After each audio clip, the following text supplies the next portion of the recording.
When the flood warnings came, most state governments, even riverine communities, didn't prepare for the level of devastation they saw in the last months. On this episode of Community Forum, we're in one of these communities, Patigi community in Kwara State, to see how people are coping, even though the flood waters have receded. Welcome to Community Forum. I am Sarah Yeku.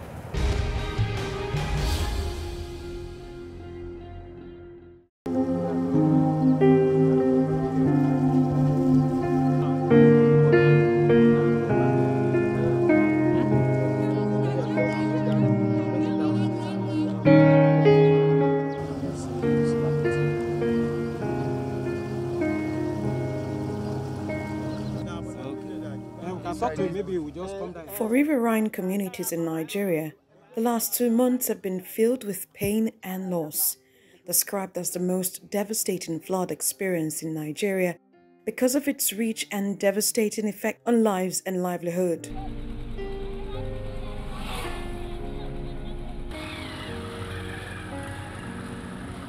The good news is the waters are receding, but not without the threat of coming back when the clouds are full.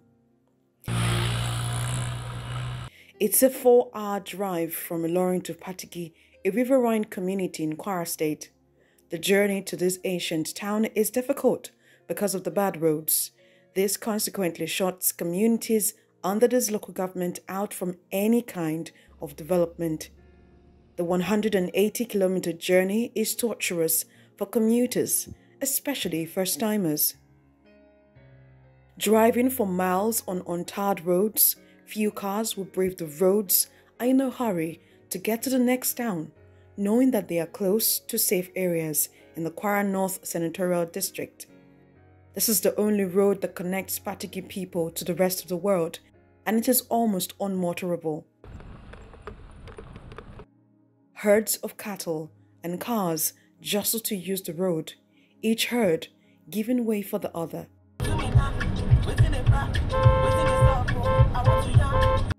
We are glad we didn't go to Patigi at the time it was raining. You rarely see commercial vehicles along these routes. Motorcycles seem to be the better option to share. From the NYSC orientation camp in Yikpata, the only respite you get is on the Emia Road in Patigi. Multiple projects ranging from water projects to bridge and road projects litter communities under this local government. For residents, most of which are farmers, getting their produce to Patigi market has been a slog.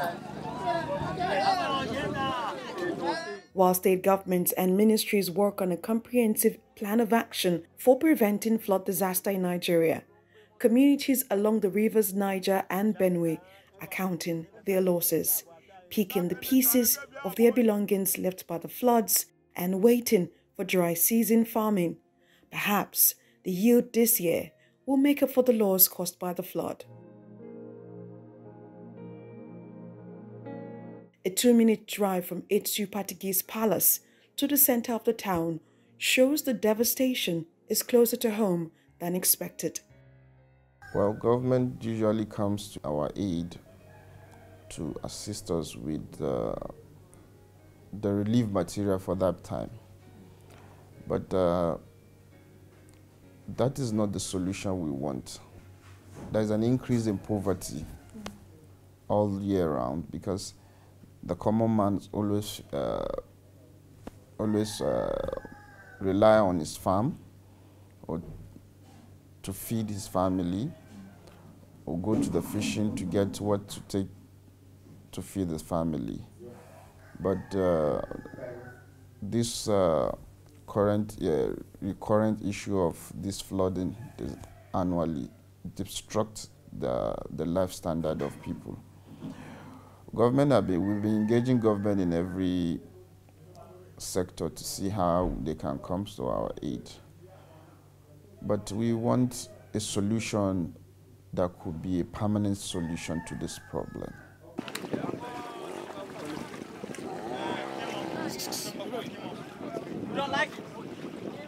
This was Baradogi weeks ago. Houses and farmlands submerged in the floods. children displaced from their homes and schools, mothers and fathers with no access to healthcare. A month after, education and healthcare is still inaccessible. The health facility in this community is non-existent. Like a chemist? Yeah, chemist. Even for smart farmers who built fences to keep the flood waters out, the rice fields were destroyed. A canoe is still on hand in case of an emergency. Although the floods are receding, rice farmers have turned their attention to planting cassava. Hopefully, that will stop them from starving. The flooding period, the entire place we are now was flooded. Nobody can trek to as far as to the nearby village, Baradogia. All these places you are seeing, it was nothing but rice cultivation. But now, what's going on there now? Nothing. The rainy season rice has been destroyed and packed away by the flooding river. So the ridges now, so that people cannot do, we cannot do without eating. So these people are trying to cultivate cassava, but it won't be as plenty as the rice.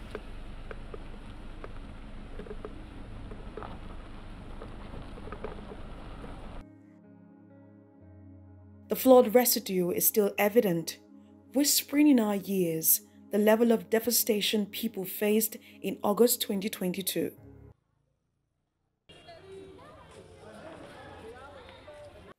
Hundreds of residents who fled to higher plains are returning to deserted communities, most ignoring the dangerous markings on their homes. This house was submerged in the floods. It is now one of the houses occupied. Eba mi iji fuchi mi to ma ile npa ku so chi nu ma iji wala ina na pata kata iya agbin ejugu baba un ti kata iya agbin pata de kata na ije dana ije je bo so pe de je to so kwa ya ta ide go fi ja bo no ama gwamina ti ja di te ma ko ije bo ya nabi muhammadu rasulillahi ije asun owo so ko ma wa nabi muhammadu ade alugbara iya agbin e ma agalugbara iya agbin e ma ja di te ma ko bo nabi muhammadu to engi ti iji pata ma ide agigba ni wa yin ya gwamina ti juji te ma ko bo ya rasulillahi ije bo so ko ije to so ko ije nu saji ije su Patigi ije su bida so ku bi ebu ya ye ije gwamina ti ama gwamina ti juji te ma ko bo nabi muhammadu kata ipata agbin to makanta na gwamina ti o to ji te ma ko egi iji ejina adabe igba ni ade jambo pata gba ni ama ji te ma ko bo nabi muhammadu ka to kada na ya le gba ni na evu ije imade to ewa imade to engicha to gwamina ti o su ji te ma ko bo nabi muhammadu be na ya gina be na ga to kata ni da ma shi ya jin wala aji te ma ko eza na mi de gan mi abana do na etu Patigi ma ga wa ma etu bi da ga wa ma be na ga je ni so ku. When we asked why she didn't go to the resettlement camp, she simply asked us, how will we survive at the camp? Ya da gishi ba bo gwamina ti mala ngi ci ba ga ya ina ya gina yana da bo na do na ka chen do ro da bo ni ama ide na ya gi ba ga na. From neighboring Niger State, villagers come to Patigi to do business in dangerous and sometimes overcrowded boats. The market is our main market, not only the market at all. Every day we used to come to Patigi to have our own needs. We used to took our boat from Lemfa here. Everybody is paid the rate of 1,000 naira each, through and from. Through and from is 2,000 naira each person, because the place is far. So when there is no flood, how much do you take it? When there's no flood, we just 200 naira. Some people can pay 200 naira, 300 naira. If care is not taken, not all the people can be able to rebuild their houses that collapse. So that's the problem. That is the main problem that flood gives to us. Some people they are very near to harvest their crops, especially the rice. So when the flood comes, it's damp everything. So they don't know where to go and harvest this rice. They have one primary school here. They have one at La village. Okay, you have one primary school here. One there. And another at then, so but when flood comes, There's no school. suspended. What of healthcare? Healthcare. Healthcare also affected. They have a head post here. The head post is not working because that place is submerged by water.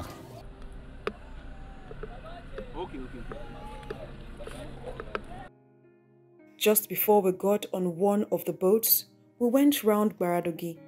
The flood has cut electricity supply to the community. Nigerian authorities say before the 2022 floods, the 2012 flood, which was at the time the worst flooding in more than 40 years, claimed 431 lives and forced nearly 2 million people to leave their homes. This year, we have seen more deaths. In Kwara State, the government puts the death toll at 27, while about 4,000 persons are displaced across the state. It's also doing a lot to ensure that we alleviate the suffering of the people when they are affected. Government get across to them in terms of palliatives and all of that. We work with the NEMA federal government to ensure that we give them shelter, we support them here and there. But ultimately, you see, particularly for Patigi that you mentioned, the most important thing at the moment, which we continue to push for, is the dredging of the River Niger. It's a major issue. Government continue to appeal to federal government to please prioritize the dredging of the River Niger, because until that is done, you continue to have that perennial flooding along that axis, because capital intensive. We are not saying federal government is not doing enough, they are doing a lot, but we are just making an appeal on behalf of our people that we need the federal government to please prioritize the dredging of the River Niger. When that is done, it will ease the annual flooding. It will reduce drastically, even if it doesn't stop. And that way you can find other ways of mitigating the annual flooding. One of those that died this year is the brother of Seriki Hausawa of Baradogi. He mourns the loss of his brother. He tells me if the government had provided permanent shelters upland, they would have moved. Ina fitowa daga ƙetare ne zai zo gida, shine sai Allah ya kawo mishi jirgin shi sai ya noce. He said it's from the other part coming down here. When there was wind blowing, then the boat capsized and then he drowned. Ko da an nemi gudunmuwa ba a samu ba. And they looked for help. They could not get any help that time because everybody was running away from the wind. Shi kenan sai Allah ya kawo ƙarshen sai ya noce. That is how he just died. Muna sana'ar kama kifi. Their main occupation is fishing. To a lokacin da muke yanzu ruwa daga yayi mana banna ba dama. He said this time around, flood really destroyed most of their materials. Mun samu hasara rai mutum daya. But they lose somebody to death. The man drowned in the river. To amma yanzu abin da muna nema taimako muke nema ga gwamnati. He said they are looking for help from the government for assistance. When you're in Tamako, muna son taimako na kayan kama kifi. They said they need assistance. The government will be able to supply them with the fishing materials. Are they worried that they will not be able to fish there anymore? Will they move? Ya ce in gwamnati ya taimake ku ya kai ku wajen da za ku zauna dindindin a wajen. Za ku je wajen? Insha Allah za mu tafi. He said yes. Are they not worried about what they will be doing? Ba ku damu da abin da za ku kuna samu a nan akan kifi. Wannan duk ai da can da na don Allah ka ci da kowa. He said that place and this place is only God that is feeding everybody, but they will use that place for permanence, and then they will be coming here for fishing.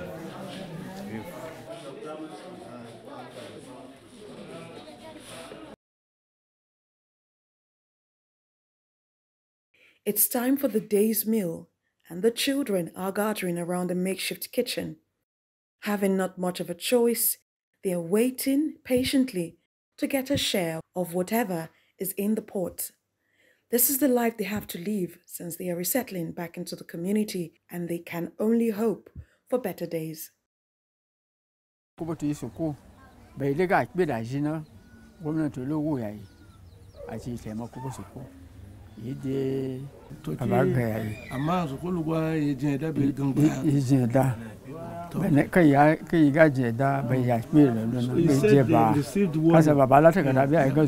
Okay. He said they were informed of the incoming flooding.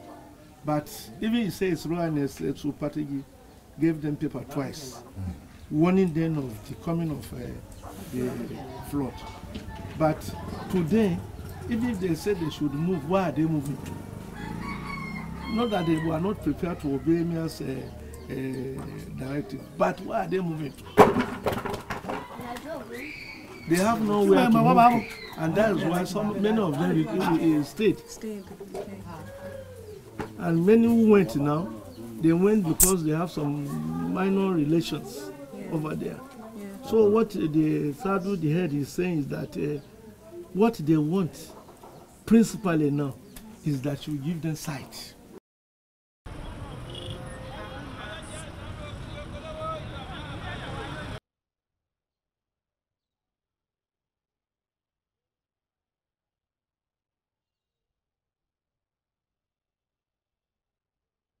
Beyond Patigi local government, I think we had the same situation in Edu, even in part of Kwara Central here. Let me give you an example. When we came on board in 2019, the precinct of Asa River used to be flooded every now and then, but today I think we have achieved so much. We are not there yet. We still have a lot to do.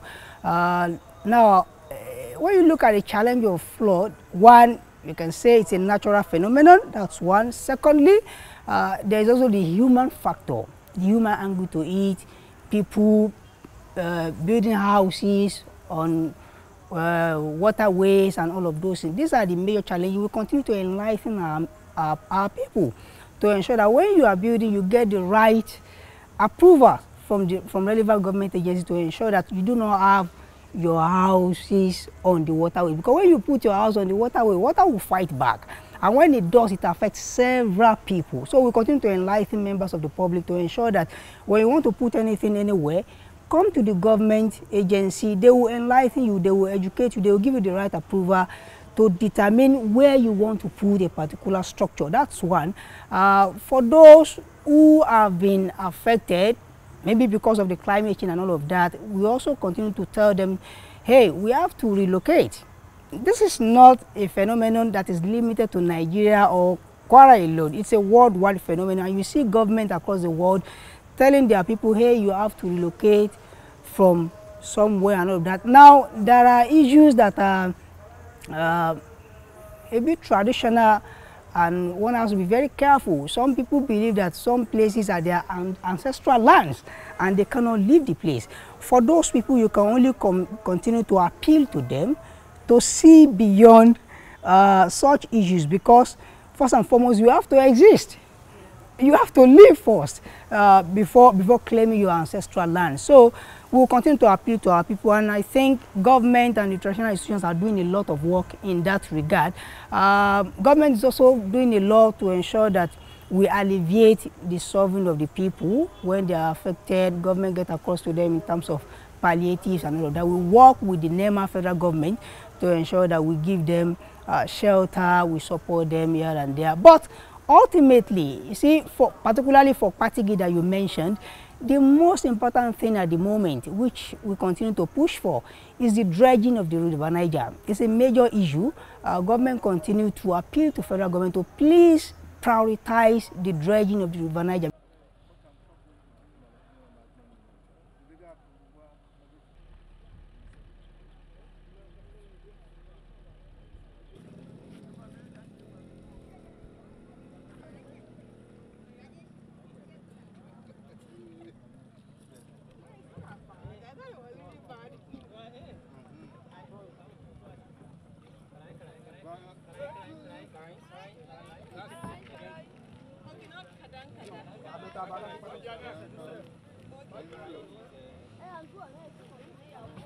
We took one of these dangerous boats across the River Niger to see some communities affected by the flood.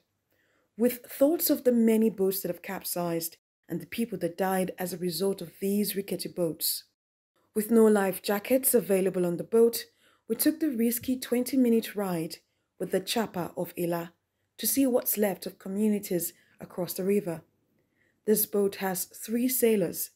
That's what I call them. One to paddle,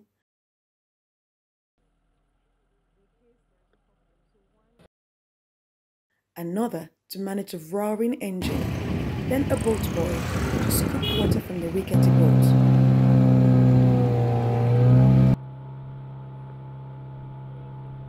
In the distance, we see the tower used at the boat regatta, barely floating, houses and farmlands submerged. If we talk about the earlier space where the regatta earlier started in 1952, which was conceived in 1950, and the first regatta took place in 1952. That particular location is already submerged in the river.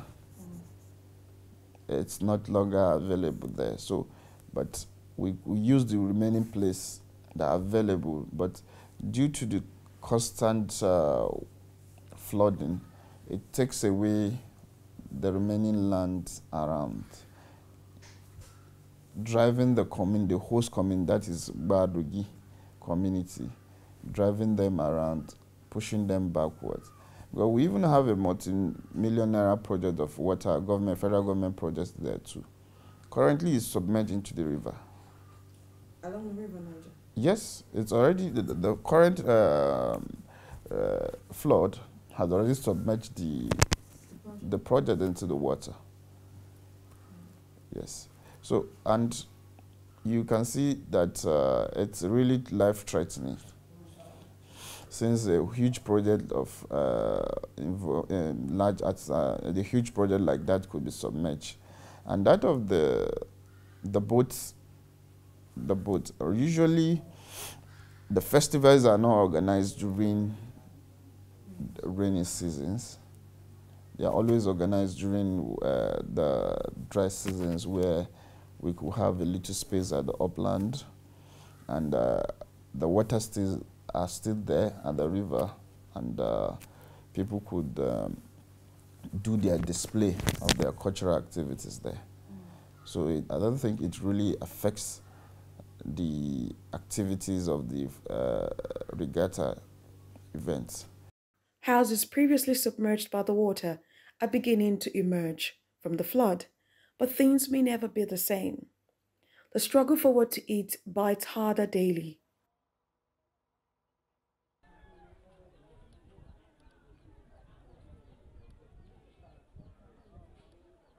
Farmers are now fishermen. Fishermen are now farmers, sourcing for what they and their families will eat. Even the cattle wait for food to come. There are no farms to graze. To care for them, this man tells me he goes to the river to get water for the cattle and transports grass from another community to Ela with his boat. But this year's one is worse. It's almost every year. We receive a lot of warning from the palace.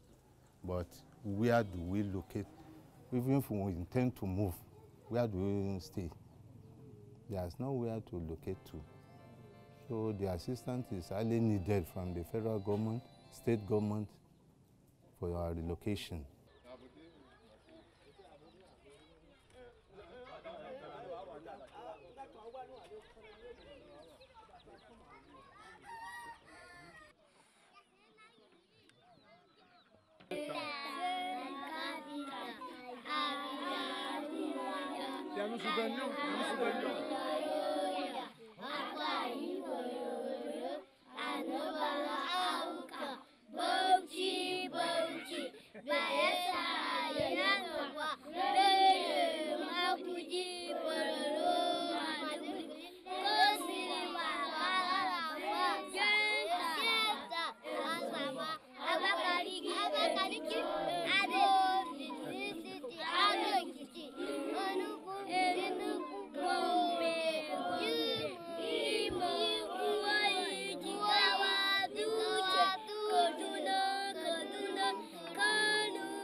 Their innocence at play, trying to make the best out of this situation.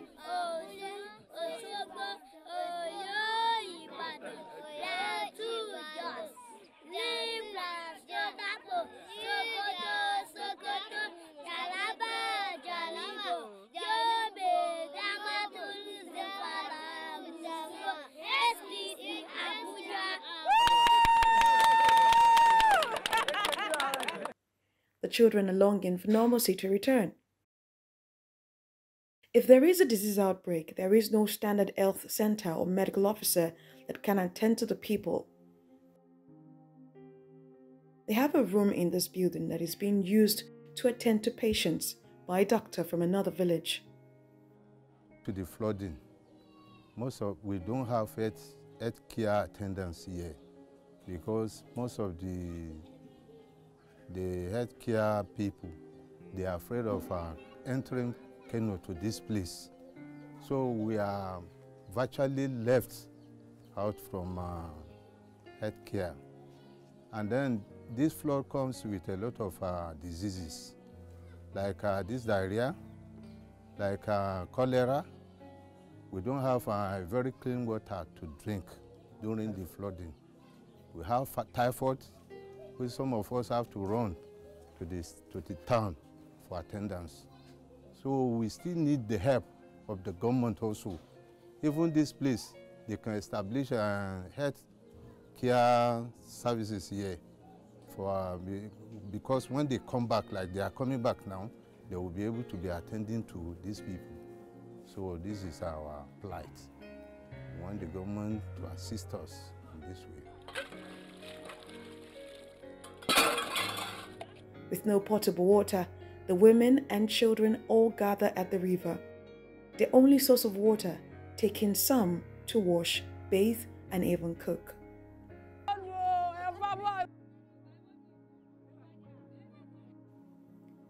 The floods may be receding fast.